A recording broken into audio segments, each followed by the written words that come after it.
Today we're going to be looking at a 2017 A1466 MacBook. This has been sent in by a customer and viewer of the channel after he sent it to an Apple Authorised Repair Centre and they refused to fix it. The Apple Authorised Repair Centre said that they couldn't fix the motherboard and that it needed a new one. So we're going to try and prove them wrong. We're going to try and fix this one and save the customer some money in the process. So if you are new to the channel and you like this type of content, I would really appreciate it if you hit subscribe and turn on the bell notifications, and that way you don't miss any future videos. And if you do want to support me in any way, you can head over to Twitch, become a Twitch Prime subscriber by linking an Amazon Prime account to Twitch and then subscribing to me completely free. It doesn't cost you a penny if you've got Amazon Prime, but it does massively help me out. So with that being said, let's get into this repair. So the first thing I'm going to do is just hook this up to a 20 volt source. This is not an official MacBook charger, but it definitely does the job. So what I'm going to do is I'm going to see what kind of current is being drawn, see if it's charging a battery or anything like that. And yeah, we'll see what happens. So we get a solid 280 milliamps of current at 20 volts. Okay, it's not turning on. So a solid 280 milliamps or 0.28 amps, that's telling me there's some sort of short on the board, because it should never be a solid current draw. So basically, when you charge something, it should fluctuate up and down, up and down, up and down. 280 milliamps isn't enough to charge the battery anyway, but the current draw should fluctuate, kind of like the voltage is there. But it should bounce up and down, up and down, up and down as it sees fit. You know, it should draw more current if it needs more current, less current if it needs less. It's never going to be a solid 280 milliamps. So even if that was enough to charge the battery, that wouldn't be correct, because it's just staying solid on 280. What we're looking for is, I think, around about 2 amps, and that's obviously 1/10 of that. But that could indicate that there's some sort of a short somewhere on the board. So let's open it up and we'll take out the battery and things, and then I'll see what kind of current's being drawn with no battery and things like that. That will give me an indication of what the actual board is doing, or it should. So I'm probably going to be doing a few more MacBooks going forward. I've just taken on a new business client who has got over 600 laptops in their warehouse, and they're all coming to me, which is great news. A lot of those are going to be, you know, battery replacements, things like that, but there's going to be some interesting ones in there too. I've got a few in the queue right now which are water damaged, so they should be interesting. But yeah, let me know if you enjoy these videos. Leave a comment down below. Let me know if you enjoy MacBook repairs in general. And yeah, hopefully I can do some more videos on them. Alright, let's take a first look inside. And the board looks clean, interestingly. That looks incredibly clean. Okay, so like I said then, I'm going to remove the battery and all of the other components, so the screen, the battery, the keyboard, the trackpad, all of that stuff. I'll remove all of that and then we'll see what's actually happening with it on its own, because it could be something really simple. You know, it could be a bad battery, which is very doubtful, but could be. Could be a bad battery, it could be some minor corrosion, maybe on the other side of the board or something like that. Hopefully it's not going to be too bad to fix. Alright, so I've got just the port plugged in. Let's just see what goes on with the ammeter now, shall we? With nothing but the charge port in. Okay, and we still get 280 milliamps, so that's telling me that there's most likely going to be a short here. So I guess it's time to get the board out. Right we are, so here's the board out of the case. Let's take a look at this under a microscope, and I'll see if I can see anything out of the ordinary. And if I can't see anything out of the ordinary, then I'll do some tests on some of the power rails and see if I can figure it out from that. So it's important to do a visual inspection first, because that can give you a general idea of what's going on sometimes. Not always, but some of the time it can. So I like to scan over the board first, give it a visual inspection under the microscope, nice and up close. If we see any burnt components, anything like that, then that could give me a general indicator of what's wrong.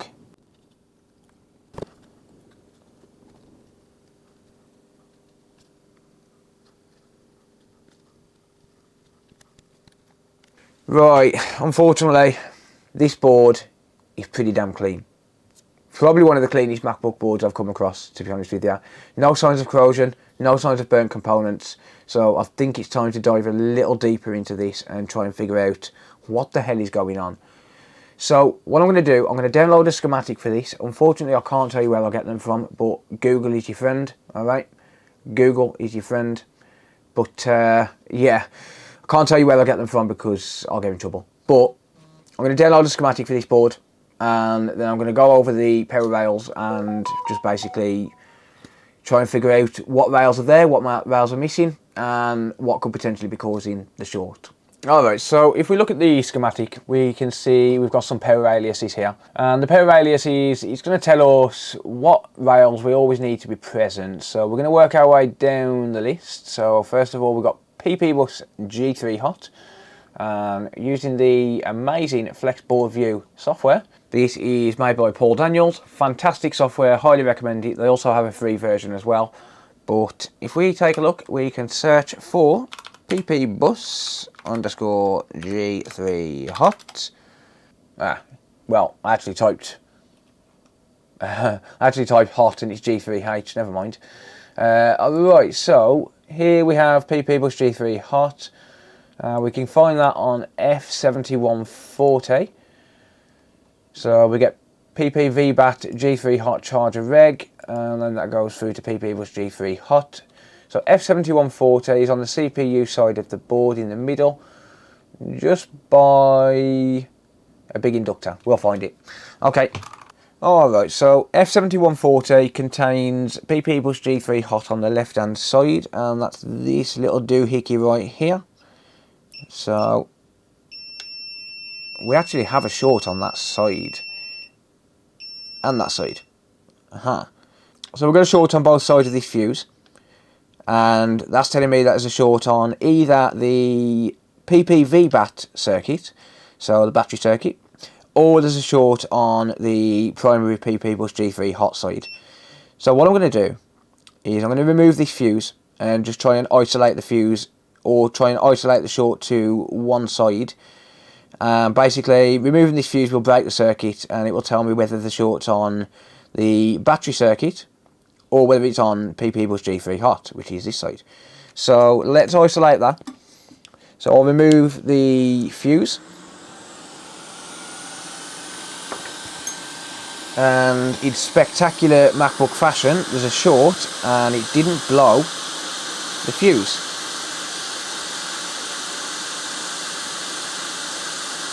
And actually, I should remove that Wi-Fi module before I do anything. I've already removed the SSD, by the way. I did that off camera. That's better. We've got a bit more access to it now as well. So let's just remove this fuse.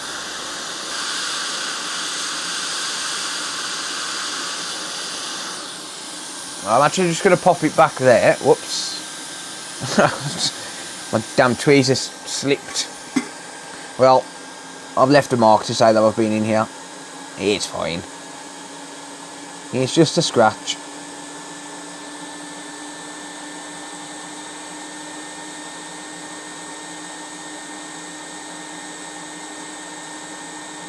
Sorry. There we go. Alright, so I've isolated that circuit there. Okay, and we still have a dead short on that side. And absolutely no short on that side. So the short is on the PP Bus G3 Hot side of things. So let's try and figure out what's going on. So what I'm going to do is I'm going to take a look at the schematic and find out everywhere where PP Bus G3 Hot comes from. Let's take a look here. So we've got a few components here. We've got R5450, R5430, we've got R7006, we've got a FET here, so we've got a MOSFET there, and then it goes through to here, this little MOSFET here, a cap there, a resistor there. So it could come from any of these places. I think what I'm going to do is inject some voltage. Alright, so I've got my bench power supply set up at 1 volt. So let me just give you a brief rundown of what voltage injection is all about. Because there's a short on this line, Essentially what we're going to do is we're going to force some voltage through this line, some power through this line. And basically what that's going to do is electricity is always going to take the path with the least resistance to ground. And in this case, that's going to be whatever component is short to ground.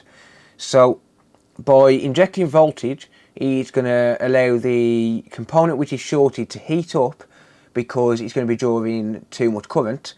And basically what that's going to do then is it's going to stick out like a sore thumb, hopefully, and tell us where the short is. That's the TLDR of voltage injection.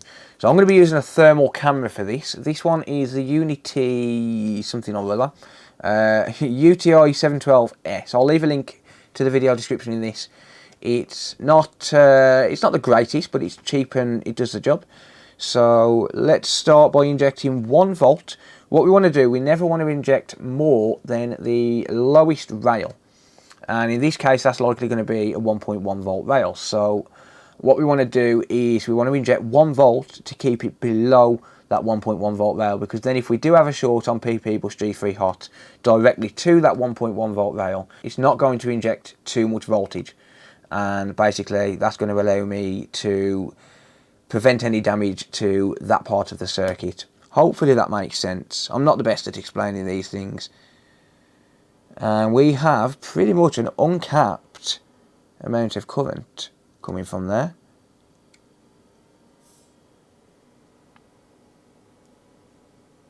We've got 4.5 amps of current draw.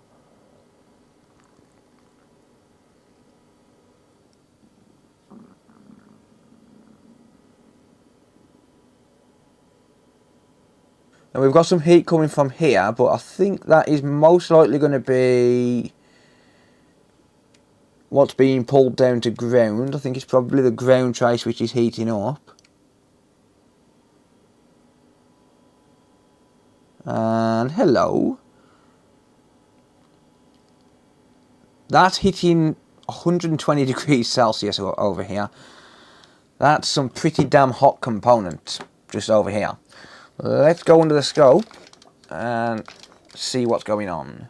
So another way we can do voltage injection is using isopropyl alcohol. So if I just cover this area in IPA,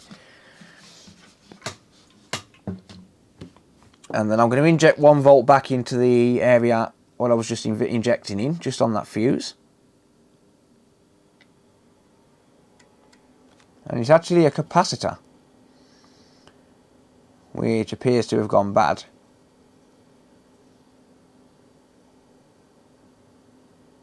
It looks like that one just there. I don't want to touch it too much, but it looks like this capacitor just here has gone bad.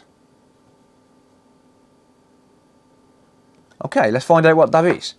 So just over here we have C7373 PP Bus S5 High Side Computing iSense. That cap is what appears to have gone bad. Let's remove this and see if it clears that short. I've got my hot air set at 480 degrees Celsius. These are very thick boards and they take a lot of heat. I'll remove that cap. And then back over here in continuity mode, we have no short. So we get no beep. So if we touch ground, you hear that we've got a beep. And there's no beep here. So that short is cleared.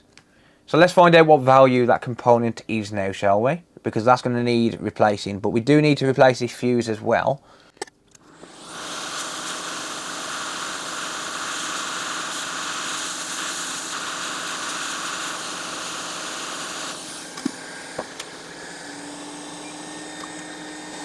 I'll put some flux down just to help the solder to flow. I partially installed it using hot air.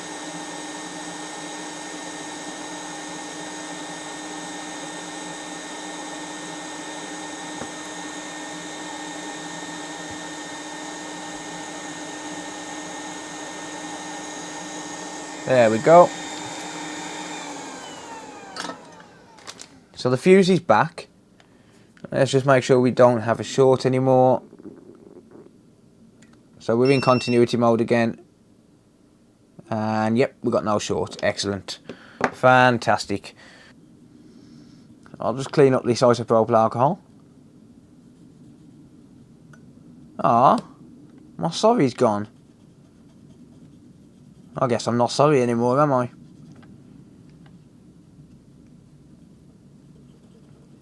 Just clean up that flux as best I can. The isopropyl alcohol neutralises it, but we want to get the board as clean as we possibly can. We want to hopefully make it look like we've never been here, apart from the little scratch.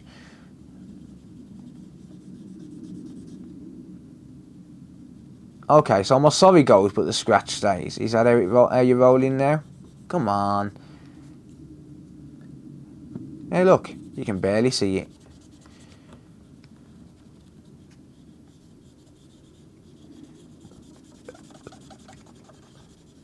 Make it look like we've never been there. Apart from a smear, which you can't really help. Alright, let's see what this component is then, shall we? So, we've got C7373 and the amazing Paul Daniels Flex Board View. If we just click on PDF, we can see that it's a 62 microfarad 0.023 ohm. And that goes to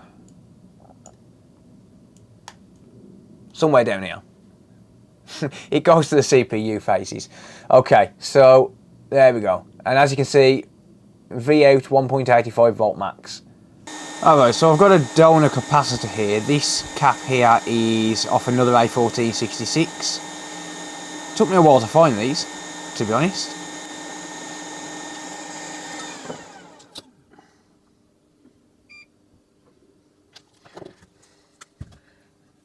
So let's just tin the area first. It's a little bit tight in here.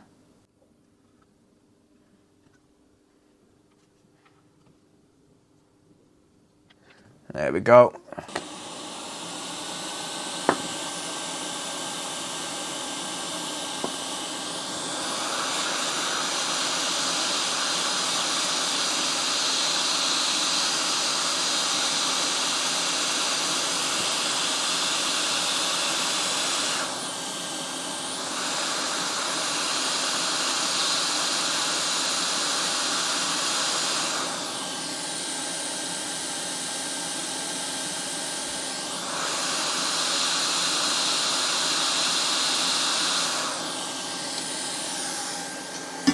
And there we go. Beautiful. Just drop a bit of IPA in there.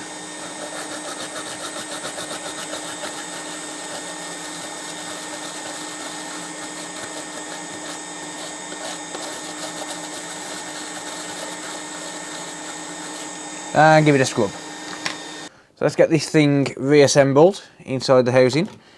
There's the bad cap. And just look at how clean this is. So I just took this from a donor board, just to put this into context, how clean this is. Alright, then my donor board's pretty clean as well. Alright, fair enough. Yeah, that's a fairly clean donor board. Well, never mind. That one had a smashed screen, so it's not really worth fixing at this point. The screens are too expensive. So I'll put another cap back on that donor board later on, and then sell the board. I'm not used to doing it that way. And there we go. That was the final touch. So that's fully back together, apart from obviously the casing. But let's just take a look and see what's happening when we try and power it on. Is it going to work? Or are we going to find more issues? Hopefully not, because I've just put all the screws back in. That would be annoying. Okay, we're getting something different. 0.65. Do we get a fan spin? Yes, we do. And there's that chime. That's what I'm talking about. Awesome. That is fantastic. So let's just let this fully boot up. I'm going to cover up the customer's information here. Okay, so I've had to hide faces as well, obviously. But that's done. That is working absolutely fine. I don't have a password to this. I don't ask my customers for passwords. I can run Apple diagnostics on it and things like that, but I'll do all of that off camera. It's telling me that the battery's on 50%. It's saying that the time is wrong, but that will update when we connect it to the internet. So that's absolutely fine. But other than that, this is working, and this customer, I'm sure, is going to be rather happy. There we go. Another laptop saved. I'm super happy with that. That was really nice and easy. It's fixed now, it's working, and hopefully the customer can enjoy this for a few more years, because these are still good laptops. They might be 5 years old, but they are still standing the test of time. And yeah, happy days. One shorted component. It's usually the way it goes. But that's going to be for this video. Thank you very much for watching. If you do have any comments or questions, leave them down in the comment section down below. I'll always do my best to answer. If you do want to organise a repair, consolefix.co.uk. There's a link in the video description to the booking page. Book it in, get it sent over. But like I said, if you are new to the channel and you like this type of content, number one, let me know. Let me know. Leave a comment in the video in the comment section down below, and let me know what you think. Let me know if you like MacBook repairs, and I'll try and do some more in the future. And number two, don't forget to subscribe if you are new to the channel, and give the video a thumbs up as well. So that's going to be it for this video. Thank you very much for watching, and until next time, I'll see you later. Bye for now.